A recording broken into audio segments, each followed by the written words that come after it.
যে আমলটা আল্লাহ পছন্দ করেন কি সেটা, যে আমল মানুষ কন্টিনিউয়াসলি করে, ধারাবাহিকভাবে করে, যে আমল করে ছেড়ে দেয় না। আল্লাহ সুবহানাহু ওয়া তাআলা বলেছেন তোমরা ওই নারীর মতো হইও না। মক্কায় এক নারী ছিলেন, তার ব্যাপারে জনশ্রুতি ছিল যে তিনি রশি পাকাতেন। রশি পাকিয়ে পাকিয়ে সেটি যখন পরিপূর্ণ হয়ে যেত, এখন শুধুমাত্র রশির মাথায় গিরা দিয়ে দিলে রশিটা পূর্ণতা পেয়ে যেত, ওই সময় তিনি রশির পাকগুলো ছেড়ে দিতেন, এগুলো আবার আগের জায়গায় চলে যেত।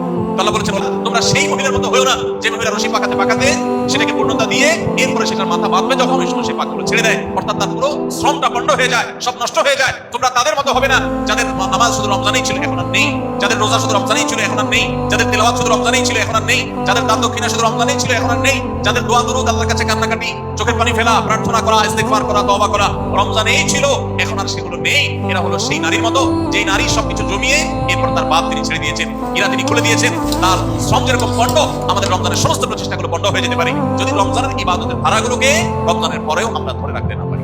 এখন যদি আপনি রমজানের পরেও কোরআন তেলাওয়াত করতে পারেন, হয়তো রমজানে 1 পারা পড়তেন প্রতিদিন, এখন 1 পৃষ্ঠা পড়েন, তখন হয়তো 3 পারা পড়তেন, এখন 1 পারা পড়েন।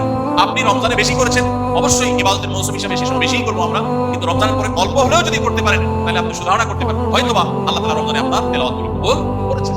ভাইরা আমার, ঠিক একইভাবে রমজানে আমরা যে দান দক্ষিণা করি, প্রচুর পরিমাণ দান দক্ষিণা, একজন কৃপণ মানুষ যে সেও কিছু না কিছু দান করে আলহামদুলিল্লাহ, এই দান দক্ষিণাগুলো কবুল হয়েছে কিনা সেটা বোঝার উপায় হলো যে আপনি এখনো দান করতে পারতেছেন কিনা। রমজানে হয়তো অনেক বেশি দান করেছেন, এখন এত বেশি পারতেছেন না, সারা বছর তার একরকম করা যাবে না, এখন অল্প করে করেন, কিন্তু দানের অব্যাহত ধারণা আপনাকে রাখতে হবে, তাহলে ইনশাআল্লাহ সেটি আল্লাহর কাছে কবুল করার আলামত আপনি ধরতে পারেন।